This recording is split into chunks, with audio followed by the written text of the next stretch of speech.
Hello दोस्तों, स्वागत है आप सभी का आपके अपने YouTube चैनल सिवाय ऑडियो क्लासेस पे। आज के वीडियो में हम इतिहास के एक महत्वपूर्ण चैप्टर के बारे में पढ़ेंगे, दिल्ली सल्तनत, द दिल्ली सल्तनत। तो आइए वीडियो को शुरू करते हैं। तो वीडियो में सबसे पहले बात करेंगे तकनीकी शब्द एवं उनके अर्थ की। तो इक्ता, देखिए, इल्तुतमिश द्वारा साम्राज्य के विभिन्न भूभागों को दिया गया नाम, जिन्हें वेतन के स्थान पर प्रमुखों को बांटा गया। यानी इल्तुतमिश के साम्राज्य में जितने भी कर्मचारी थे उनको वेतन के स्थान पर क्या है, भूभाग दिया गया था और उसी को इक्ता कहा जाता है। उसके बाद है फिर टका, इल्तुतमिश द्वारा जारी किया गया चांदी का सिक्का जिसको टका कहा जाता है। अगला है जीतल, इल्तुतमिश द्वारा जारी किया गया नए तांबे के सिक्के को जीतल कहा जाता है। सिजदा, सुल्तान को सलाम करने के लिए घुटने के बल बैठकर अपने मस्तक को झुकाकर पृथ्वी को स्पर्श करना सिजदा कहलाता है। तो मुकद्दम, गांव का वंशानुगत मुखिया जो है मुकद्दम कहलाता है। और काजी, प्रमुख न्यायाधीश एवं धार्मिक मामलों में परामर्शदाता, काजी कहा जाता है। फिर वजीर, सुल्तान का सलाहकार जो सभी अधिकारियों के कार्यों को देखता है, उसे वजीर कहा जाता है। वीडियो में आगे बात करेंगे कि तराइन के दूसरे युद्ध 1192 ईस्वी में पृथ्वीराज चौहान की मोहम्मद गोरी से पराजय के बाद उत्तर भारत से हिंदू साम्राज्य का अंत हो गया। ठीक है, 1192 में जब पृथ्वीराज चौहान मोहम्मद गोरी के हाथों पराजित हुआ तो हिंदू साम्राज्य का अंत हो गया। और इस युद्ध ने मुस्लिम शासन की स्थापना के लिए रास्ता साफ कर दिया।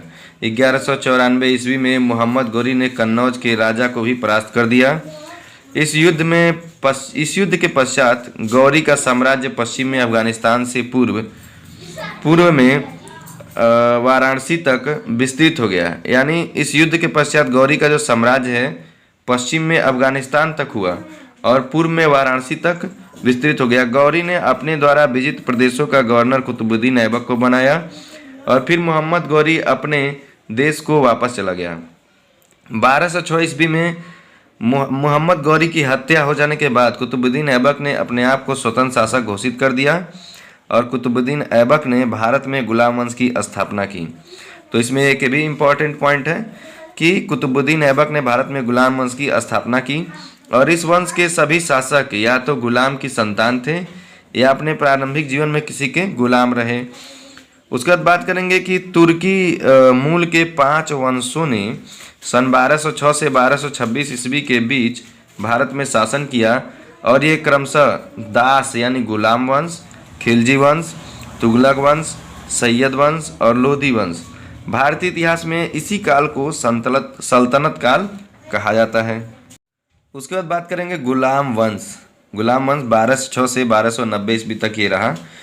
तो इसके बारे में बात करते हैं कि गुलाम, जैसा कि भी बताया मैंने कि मोहम्मद गोरी ने अपने गुलाम तथा सेनापति कुतुबुद्दीन ऐबक को अपने भारतीय राज्य क्षेत्रों का प्रभारी बना दिया था और उसके बाद जब उसकी हत्या हो गई तो इसने अपने आप को स्वतंत्र शासक घोषित कर दिया और गुलाम वंश की स्थापना किया 1206 ईस्वी में।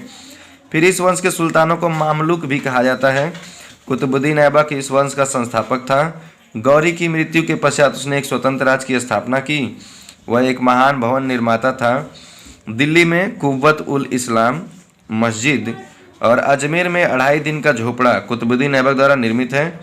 उसने कुतुब मीनार का निर्माण भी शुरू कराया जो दिल्ली में है, परंतु इसके पूरा होने से पहले ही 1210 ईस्वी में उसकी मृत्यु हो गई। तो कुतुबुद्दीन ऐबक का एक उत्तराधिकारी था और उसका नाम इल्तुतमिश था। वास्तव में इल्तुतमिश जो है कहा जाता है कि वो उसका दामाद था।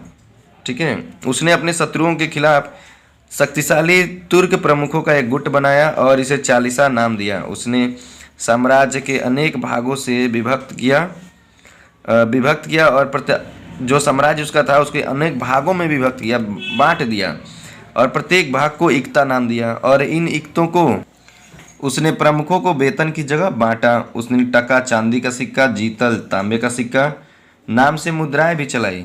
इल्तुतमिश ने कुतुब मीनार के निर्माण को पूरा किया। उसने दिल्ली में लाल पत्थर का एक मकबरा और बदायूं में एक मस्जिद भी बनवाई। सन 1236 में जब उसकी मृत्यु हुई तो उसकी पुत्री रजिया सुल्ताना शासक बनी। वह मध्यकालीन भारत की एकमात्र महिला मुस्लिम शासिका थी। ठीक है। और जो इल्तुतमिश के प्रमुख थे उनको एक महिला का शासक होने का विचार अच्छा नहीं लग रहा था, इसलिए उन्होंने 1240 में उसको हटा दिया। ठीक है, 4 साल तक। और फिर उसके बाद जो है बलबन जो है एक प्रसिद्ध सुल्तान बना, और गयासुद्दीन बलबन 1265 ईस्वी में नसीरुद्दीन की मृत्यु के पश्चात दिल्ली का सुल्तान बना। वह इल्तुतमिश, रजिया और नसीरुद्दीन के दरबार में सलाहकार था। ठीक है, कौन? बलबन। ठीक है, सिंहासन पर बैठते ही उसने साम्राज्य विस्तार के बारे में ध्यान दिया। बलबन की मृत्यु के पश्चात गुलाम वंश में कोई शक्तिशाली शासक नहीं हुआ। अंततः एक अमीर जलालुद्दीन खिलजी ने सिंहासन पर अधिकार कर लिया और 1290 ईस्वी में खिलजी वंश की नींव डाली। अब बात करेंगे खिलजी वंश की, तो 1290 से 1320 तक यह शासन चला खिलजी वंश, और 1290 में मामलुक वंश के बाद खिलजी वंश का शासन आरंभ हुआ। और इस वंश का एक महत्वाकांक्षी नवयुवक अलाउद्दीन ने 1296 ईस्वी में सुल्तान बना, और अलाउद्दीन खिलजी ने धोखे से अपने चाचा जलालुद्दीन की हत्या कर दी थी और स्वयं को सुल्तान घोषित कर दिया था। वह बलबन से भी अधिक महत्वाकांक्षी था। वह दूसरा सिकंदर बनकर संसार को जीतना चाहता था, और जब वह सुल्तान बन गया, कौन? अलाउद्दीन खिलजी, तो उसने प्रत्येक नागरिक को सोने चांदी के उपहार दिए थे। अब बात करेंगे कि तुगलक वंश का पहला शासक गयासुद्दीन तुगलक था। आइए तुगलक वंश के बारे में विस्तार से पढ़ते हैं। तुगलक वंश 1320 ईस्वी से 1412 ईस्वी तक। तो तुगलक वंश के शासकों में मोहम्मद बिन तुगलक अधिक प्रसिद्ध था। उसके शासनकाल में उत्तर अफ्रीका का एक अरब यात्री इब्न बतूता भारत में आया, और उसने मोहम्मद के शासनकाल में यहाँ के निवासियों के जीवन का विस्तार के साथ वर्णन किया। तो आप ध्यान देंगे कि इब्न बतूता जो है मोहम्मद बिन तुगलक के शासनकाल में आया था। फिर मोहम्मद ऊंचे आदर्शों पर विश्वास करने वाला शासक था। उसने तर्क पर आधारित सिद्धांतों पर शासन चलाने का प्रयत्न किया। उसके सलाहकारों में एक गणितज्ञ, एक तर्कशास्त्री भी था। उसके बहुत से विचार बड़े ही बुद्धिमत्तापूर्वक और विवेकपूर्वक थे, परंतु उसने उनको सही तरीके से कार्यान्वित नहीं किया। अतः परिणाम में उसे सफलता नहीं मिली। ठीक है, मोहम्मद अपनी राजधानी दिल्ली से हटाकर देवगिरी ले गया और उसका नाम दौलताबाद रखा। दौलताबाद औरंगाबाद के निकट है। वहाँ से दक्षिण भारत के प्रशासन पर भी नियंत्रण रखा जा सकता था। तो मोहम्मद का यह प्रयास सफल नहीं रहा, क्योंकि इस स्थान से उत्तर भारत दूर था और यहाँ से उत्तरी सीमा की सुरक्षा नहीं की जा सकती। फिर इसलिए फिर उसने दिल्ली को ही राजधानी बनाया। तो एक बार दिल्ली से हटा के दौलताबाद ले गया, और फिर दौलताबाद से हटाकर दिल्ली ले आया। इस बीच में जो है लगभग 4 साल समय खर्च हो गया, 4 साल समय बीत गया, और इसलिए वह ज़्यादातर असफल रहा, क्योंकि उसके जो भी प्रयोग थे वो सिस्टमैटिक नहीं हो पाए, सही ढंग से नहीं हो पाए।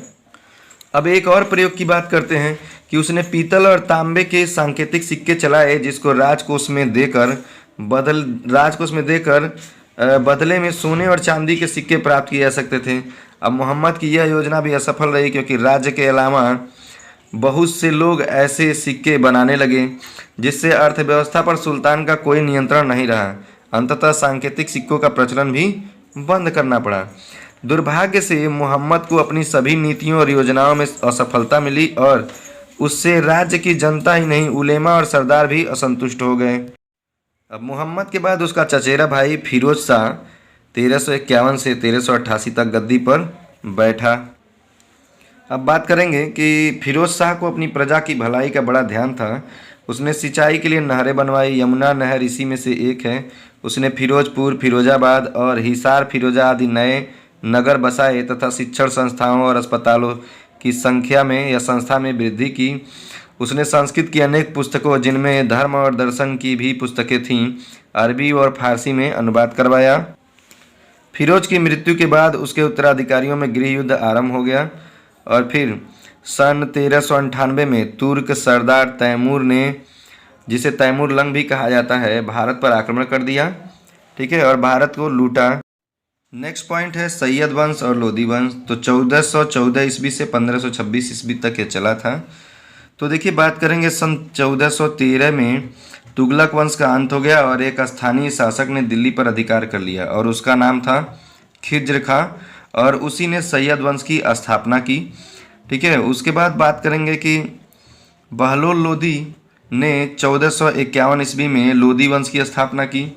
दिल्ली सल्तनत का यह आखिरी वंश था। इस वंश का इतिहास सरदारों, सुल्तानों, शक्तिशाली हकीमों और छोटे जमींदारों के आपसी संघर्ष का काल था। लोदी वंश ने लगभग 75 वर्ष तक दिल्ली पर शासन किया। फिर उसके बाद बात करेंगे बहलोल लोदी की मृत्यु के बाद उसका पुत्र सिकंदर लोदी सिंहासन पर बैठा। उसने विद्रोहों को दबाया।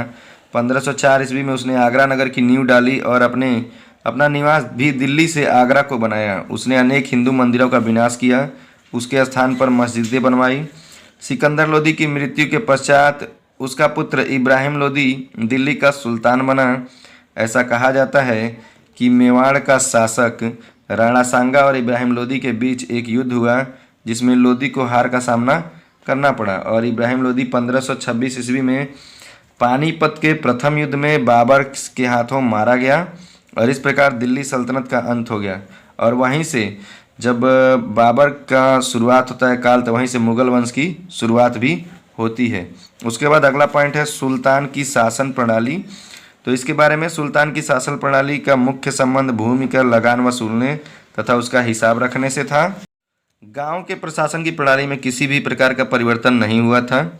ठीक है, कई अधिकारी ये कार्य करते थे, जैसे मुकद्दम गांव का वंशानुगत मुखिया होता था, पटवारी स्थानीय कागजात रखता था और मुशर्रिफ लगान वसूली के समय सहायता करता था और हिसाब की देखभाल करता।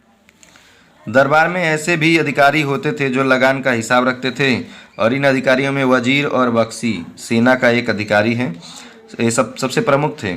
ठीक है, काजी जो है मुख्य न्यायाधीश होता था। फिर बात करेंगे कुछ नए राज्यों की।